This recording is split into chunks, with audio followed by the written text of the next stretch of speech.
Hey, my name is Jared Zoneraich from PromptLayer, and I'll be giving a talk today on prompt engineering in the real world. So prompt engineering is a really new thing, and I think it's very important to know how people are doing it today and what it is and how we can make it better, how it's going to change in the future. So let's get started. Yeah, like I said, here's our company's logo is the cake emoji. So we actually got a cake at our last happy hour. So come through to the next one if you're in the city, or if we do it in New York City, or if we do it in the Bay Area. And we'll probably have more cakes like that. But you can follow me on Twitter here at I'm Jared Z. And yeah, PromptLayer. You can go www.promptlayer.com. And otherwise, let's get started. I guess only other thing is my background. I'll add. I live in New York City, originally from Jersey, was in California a bit for school, go Bears. And otherwise, if you're in New York City, hit me up and come say hi. Happy to always chat. You can reach me, Jared at promptlayer.com. So this talk that will be divided into kind of 4 different sections. First section is prompt engineering. So what is prompt engineering? How does it work? Second section is how is it done today? What is, like the name of the talk, what is prompt engineering in the real world? Third section is what are the challenges? Like, now that we know how it's done today, what are the problems with this? What are we seeing people doing? What is hard for people? We've as part of PromptLayer, where we've spent kind of the last 3 months trying to talk to everybody we can find who's doing LLMs in production and doing prompt engineering, and just trying to understand how this is being done, what are the problems, and how people do it. And yeah, for the 4th section, I'll kind of just give you a little demo of PromptLayer, and we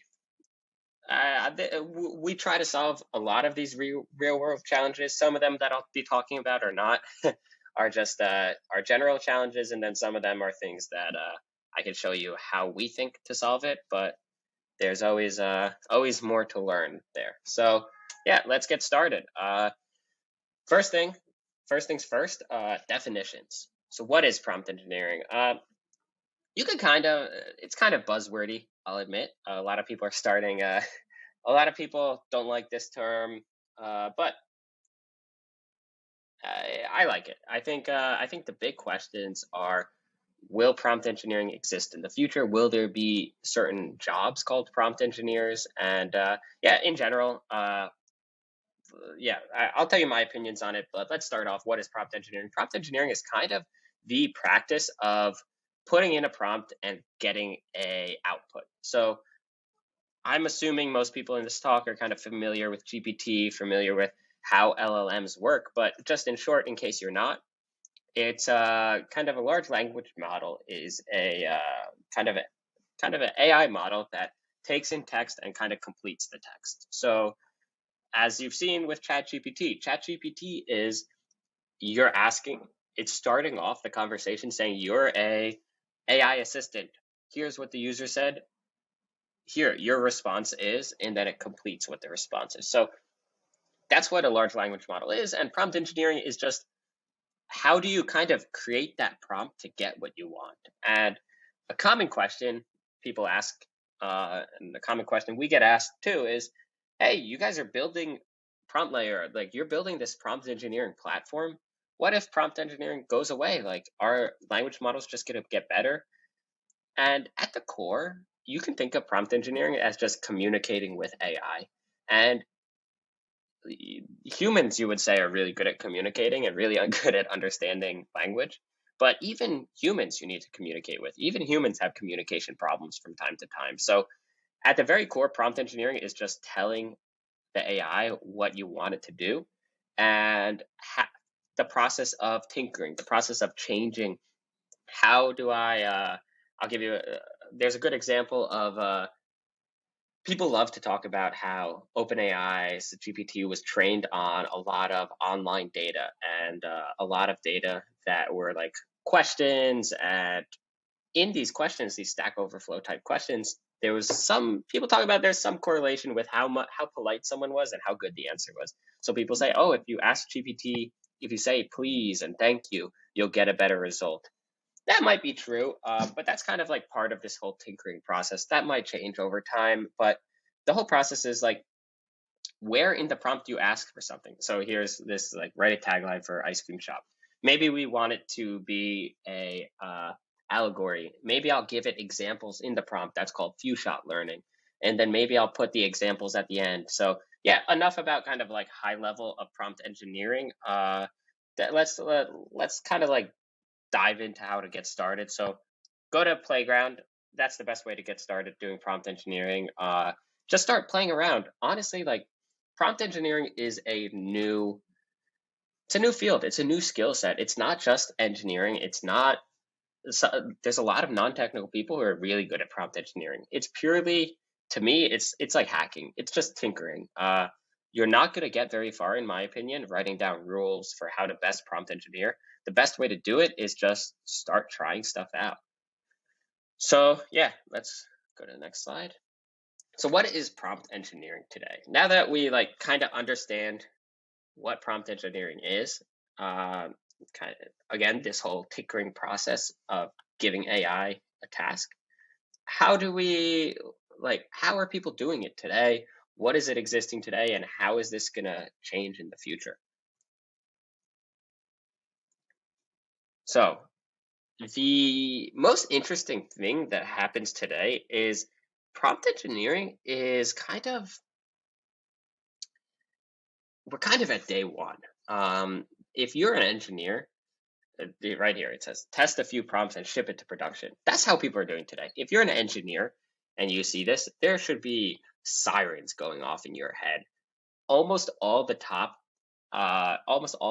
teams building LLMs, I won't name names, I won't call them out, but have spoken with almost all the top teams doing this.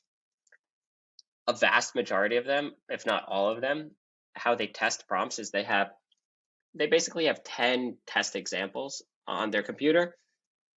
They write a prompt, test it against those 10 examples. If it works, they say, oh, it looks good to me, and they just ship it to prod.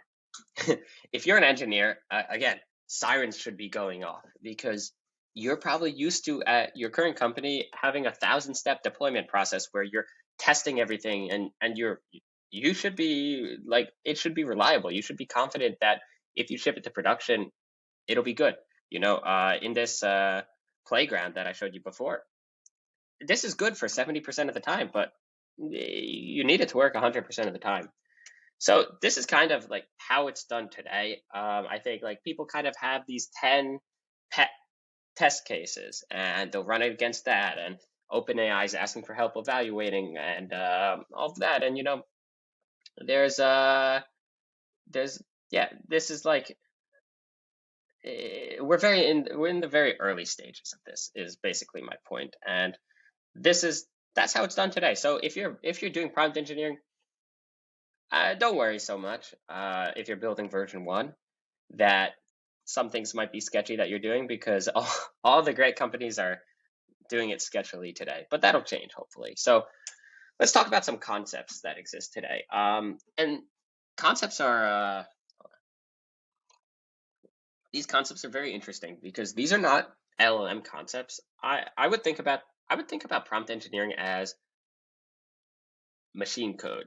The prompt is the machine code, and just as Python is a few abstraction layers above machine code, prompts are the first version, and memory, the concepts I'm about to talk about, these are new abstractions we've kind of built on top of prompts and prompt engineering in general to make it better. So chains is the first concept, very important concept right now.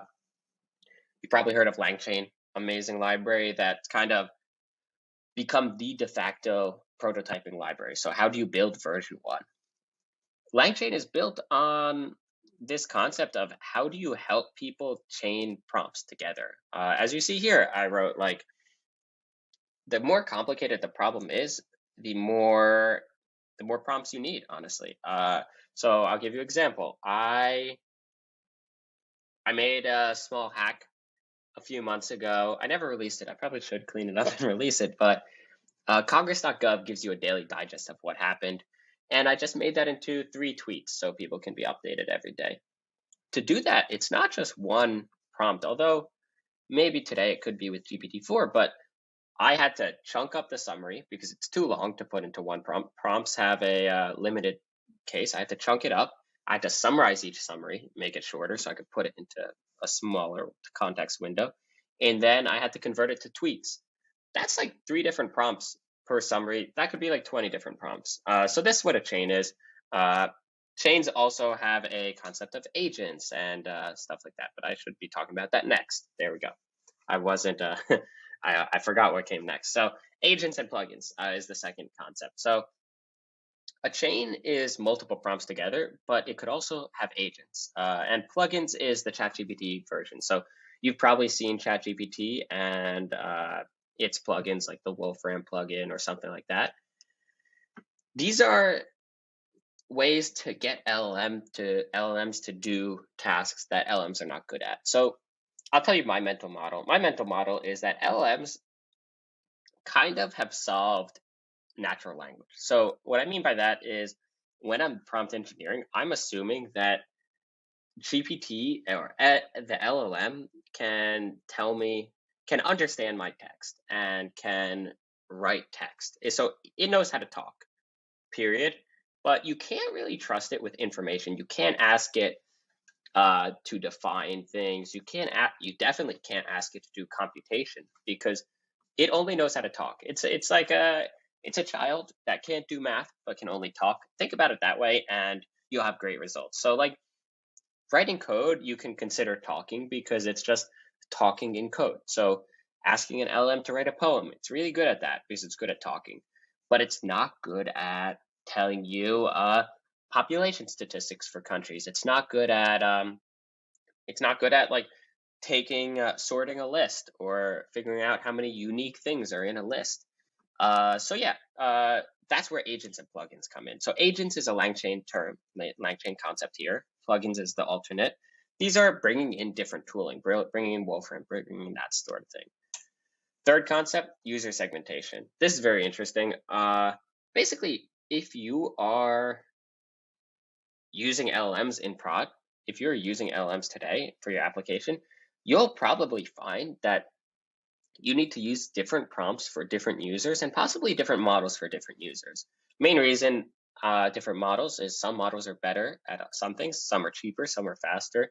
Today we have 3 main ones from OpenAI people use, but soon you're going to have Cohere, Anthropic, you're going to have fine-tuned models, you're going to have open source models. Shout out to GPT for all, doing some really cool stuff.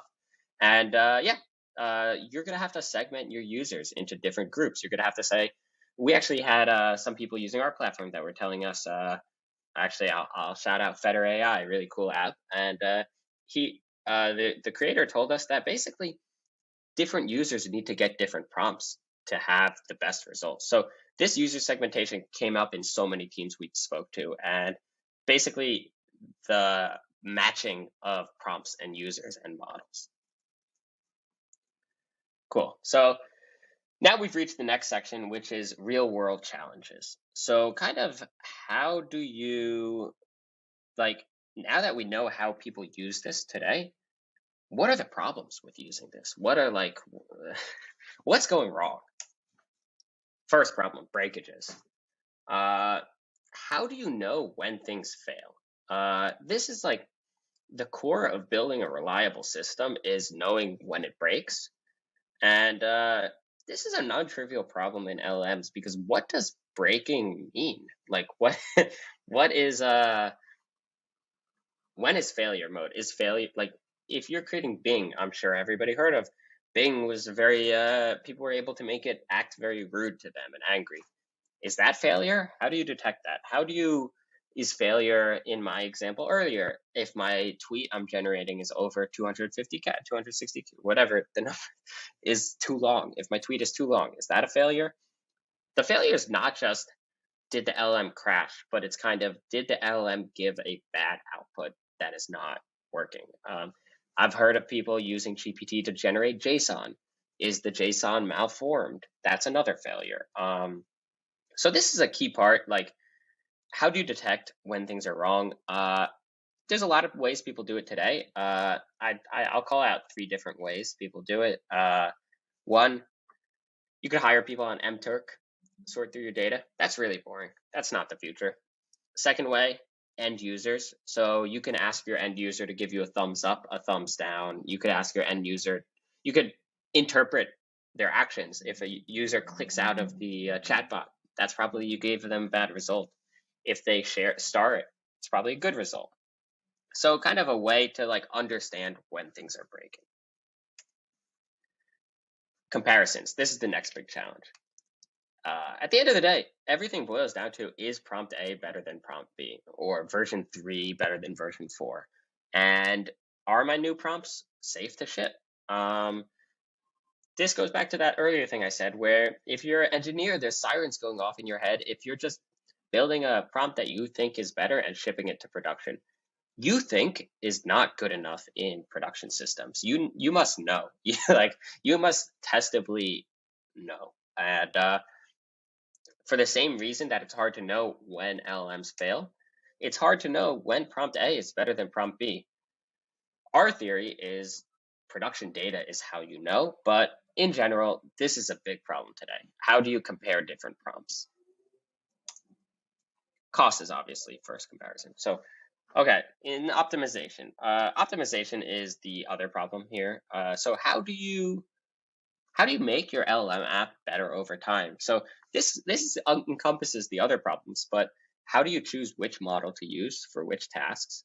Today, not as big of an issue, but you can imagine a little bit ago when people were using GPT-3 and then 3.5 Turbo came out, that was 10 times cheaper and 10 times faster.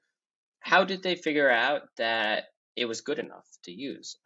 Today we know it was good. It's good enough for most things, but how do you actually test out and choose which model to use when?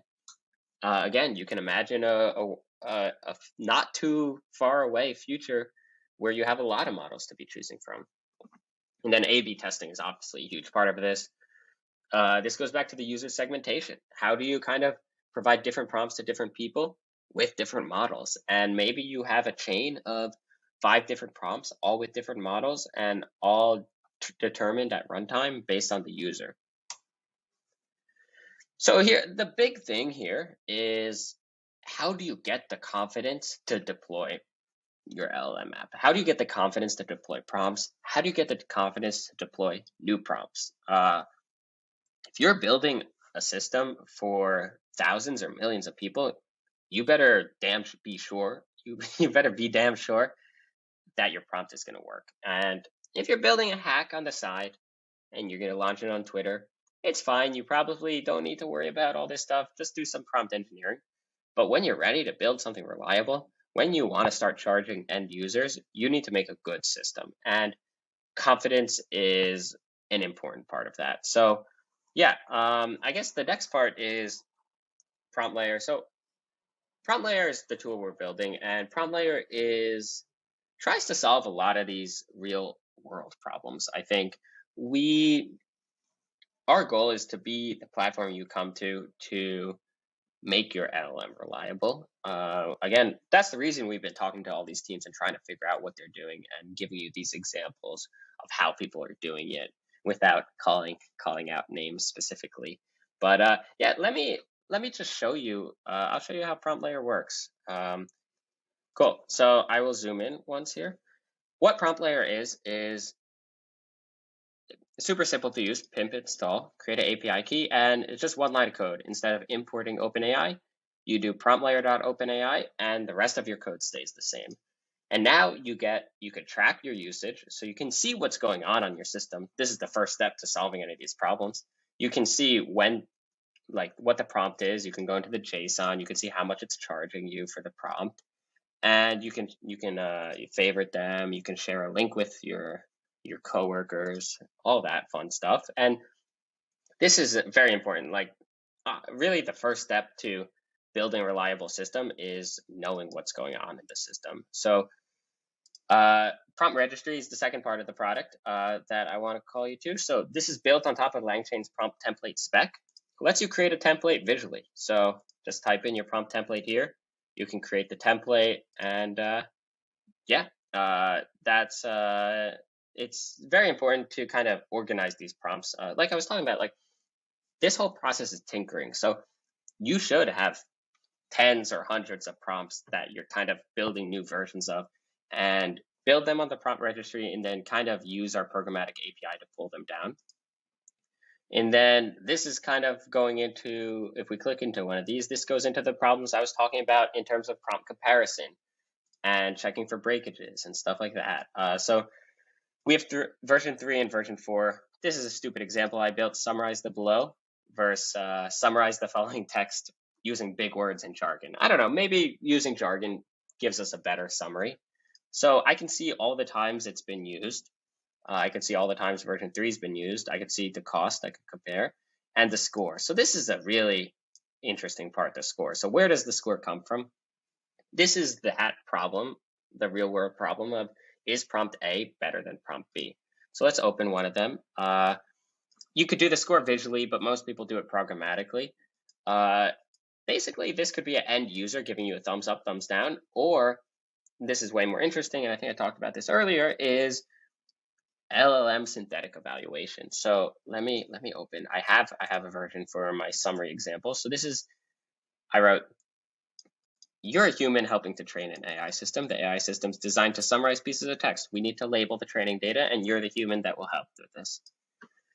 Obviously, this is a prompt engineering process. You can see I went through 2 versions here, but you have the original, and this is a variable that kind of we throw in the original. You have the summary, we throw it in. How would you rate the summary from 0 to 10? A good summary does not leave out any information, but just cuts down on the number of words and complexity of the sentence. The higher the rating, the simpler to read the summary is. The answer should be a single number. This is called few-shot learning, so kind of giving examples in your prompt. It would be even better if I actually gave examples of the summary, but this was kind of like a quick hack. But yeah, example 5, 4, 8, whatever. This is to show it, I want a number, and then your answer. And you can see here times I've run it, so we can open one of them. This is the original.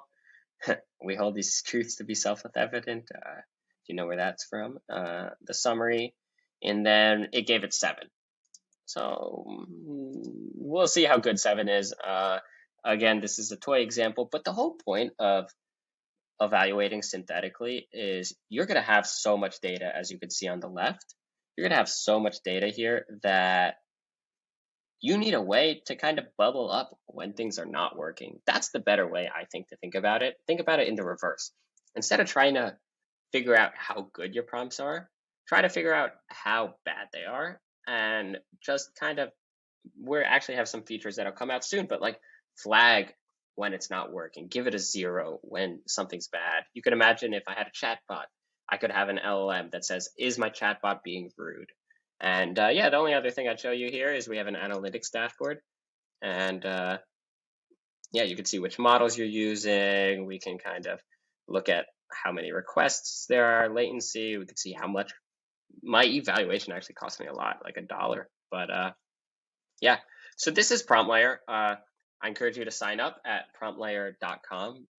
Free to use. You can contact me at jared@PromptLayer.com. We're trying to solve a lot of the problems that exist in real world prompt engineering. I think prompt engineering is amazing. It's gonna be a huge part of the future of probably every single company, but making it reliable is a non-trivial problem. So that's what we're doing. Please send me a message if you. I mean, you could try it out for free. It's free today, so you could try it out. But send me a message if you have any questions. I hope you enjoyed this talk. I think prompt engineering, I'm very excited for the discussions that everybody's going to be having around prompt engineering in the future. I think, honestly, it's just fun. So I think there's a lot to learn about it. There's a lot of places it's going to go, but it's definitely going to be important. So I'll be in the Arize Slack community. So if you have any questions, I'll be answering them there. But yeah, thank you for tuning in.